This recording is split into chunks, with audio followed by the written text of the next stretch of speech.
Officials said 5 Sodder children died in a house fire on Christmas morning, 1945. Their mother spent the next 40 years searching for them anyway. Why? Because the fire was real. The deaths were official, but the proof never felt complete.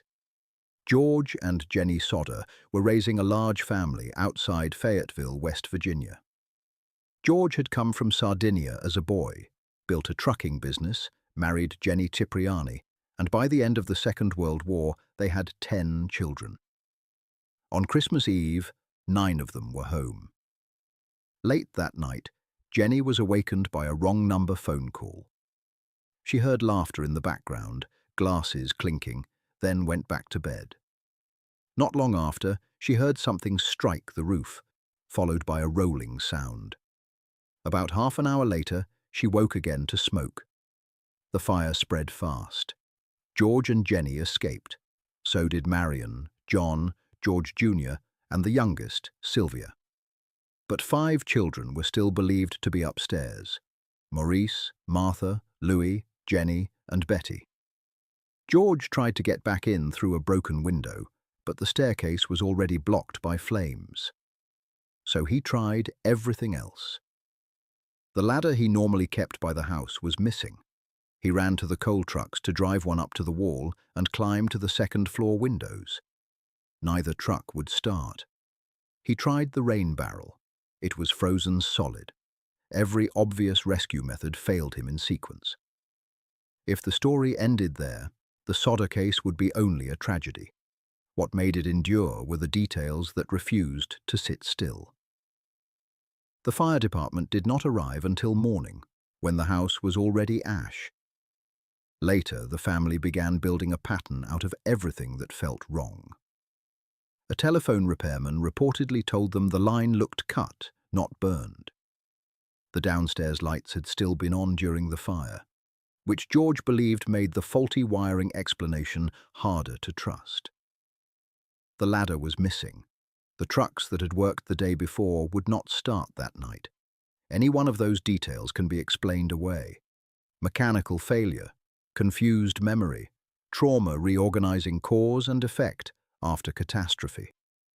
But this case is built on accumulation, and once the Sodders started adding those details together, grief turned into suspicion. Officials moved quickly. The official conclusion was simple: the 5 children had died in the fire. The cause was listed as fire or suffocation. A state police inspector blamed faulty wiring. But the confidence of the conclusion was stronger than the evidence the family believed they were being shown. This is where the case gets messy. Some retellings say no remains were found at all. Other reporting suggests a cursory search turned up a small amount of biological material, but that the search was rushed, poorly handled, and never communicated to the family in a way that produced trust. That distinction matters, because the central wound in the Sodder case is not simply that 5 children disappeared in a fire. It is that the state treated the question as closed, while the parents felt the proof was still missing. So George and Jenny did what grieving people do when official certainty feels false. They started searching. They questioned the cause of the fire. They questioned the phone line. They questioned whether a blaze that burned that quickly should really have erased every meaningful trace of 5 bodies. Jenny reportedly ran her own grim experiments, burning animal bones to see what remained. George chased leads across multiple states, and the leads kept coming. A woman said she had seen the missing children looking out of a passing car while the fire was still burning. Another said she had served them breakfast the next morning. Someone at a Charleston hotel thought she had seen some of the children with adults who did not want them approached. None of it was proved, but none of it fully died either. In 1949, the family pushed for a more serious re-examination of the site. Even that did not resolve the argument. The technical record stayed muddy. The emotional record did not.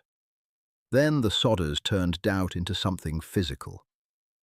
In 1952, They erected a billboard along Route 16 with the faces of the 5 missing children and a reward for information. For decades, drivers passed it on the road. That billboard is one of the most haunting images in American mystery history, because it is not really a clue. It is grief made public.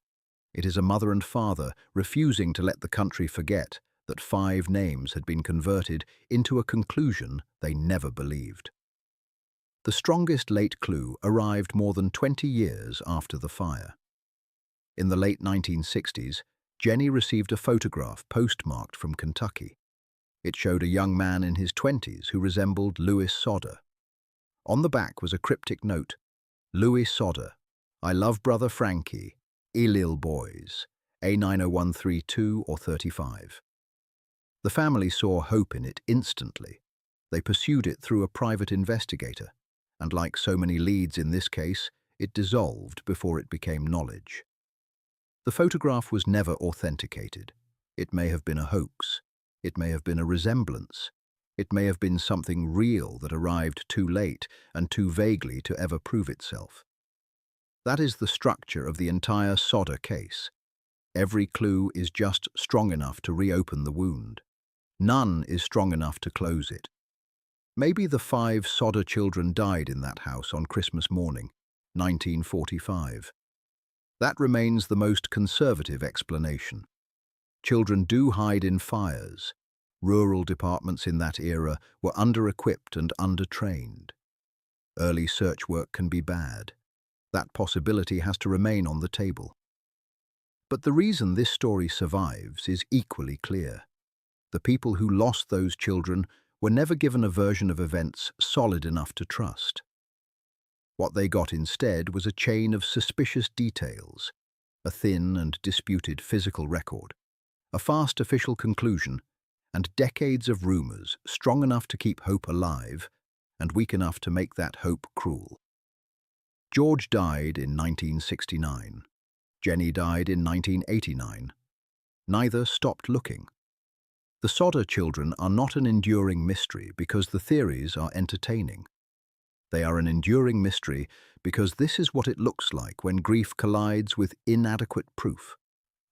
5 children disappeared into a fire, and for one family, the evidence never fully followed them in.